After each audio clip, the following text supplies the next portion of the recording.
Hello everyone and welcome back to The Favorite Comics, and this week we are entering the world of DC Comics, but we're not going to your typical DC comic book. We are going to the well of a beautiful era of DC, and that is this beautiful time a few years ago, it's very recent, a few years ago, where DC Comic took this huge initiative and they said, hey, Hanna Barbera is cool. Warner Brothers property, we're Warner Brothers too. Let's make comic books based on Warner Brothers and Hanna Barbera characters. So there was this huge onslaught of titles that came out. We had things like Flintstones and Future Quest and the Jetsons, and all of them are good. All of these books are fantastic.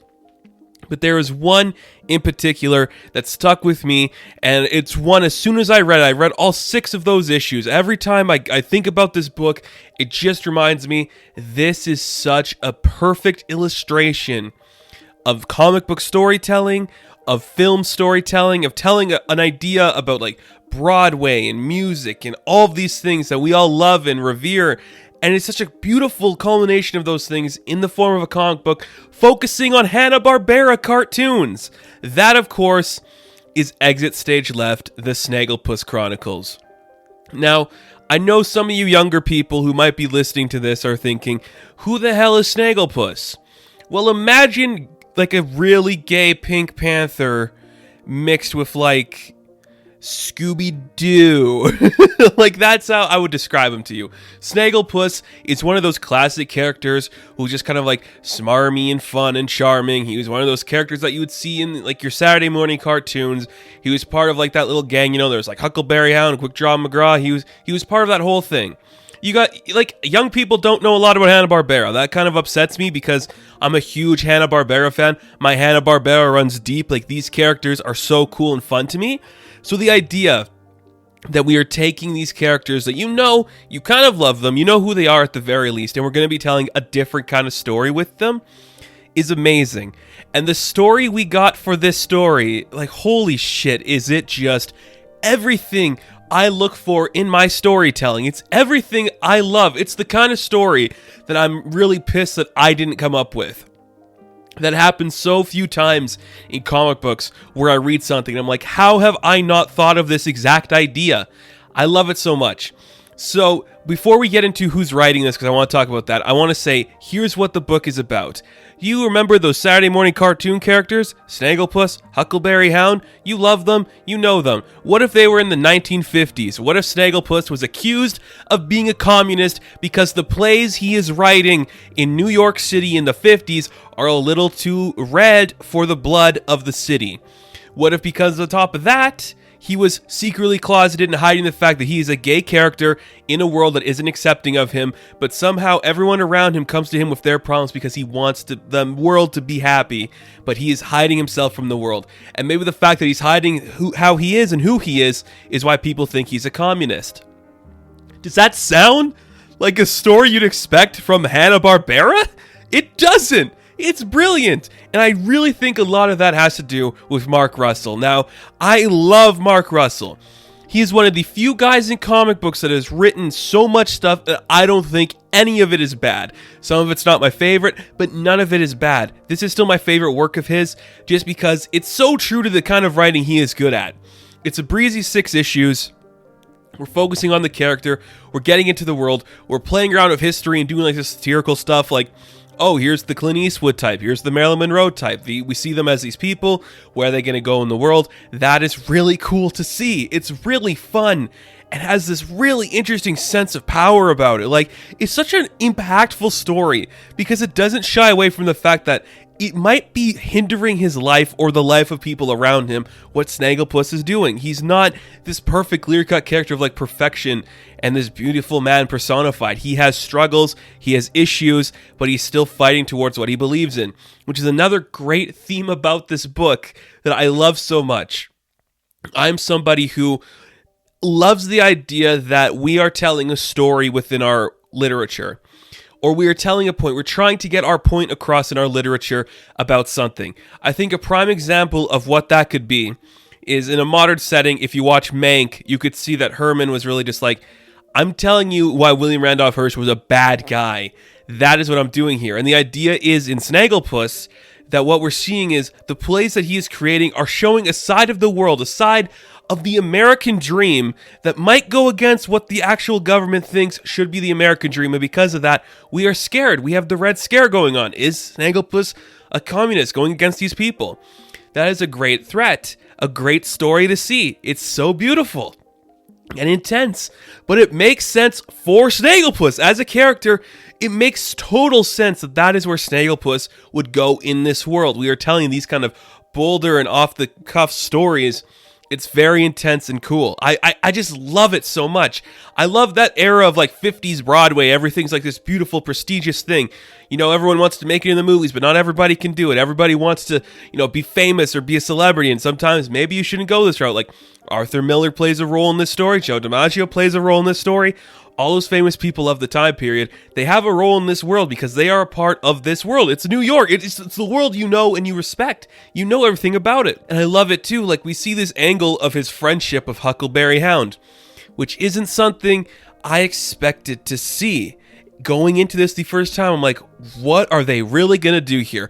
I'm not going to spoil everything that happens with Huck, but I'm just telling you, you are not ready to see the arc that guy goes through. Like, there's this weird idea about, like, hiding your identity from the world, which I understand because in the 50s, a lot of men and women had to be closeted and they couldn't talk about who they were.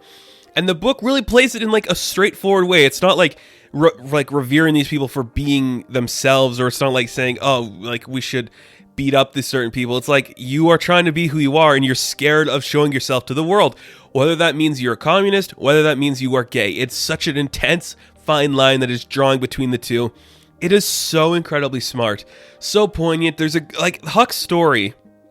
I keep dwelling on it, but Huck's story is a great one of maybe now I can finally feel myself, as opposed to maybe now this person I want to be with can never feel themselves because of who they are, and now that's affecting my life, and suddenly everything I do is being ruined because of that. That's a really great underlying theme throughout this entire 6 issues. And it's only 6 issues. It is such a breezy 6 issues, man. You just go in, you read it, and you're left just this is a really conclusive story. It feels fun, it feels energetic, but it's so serious.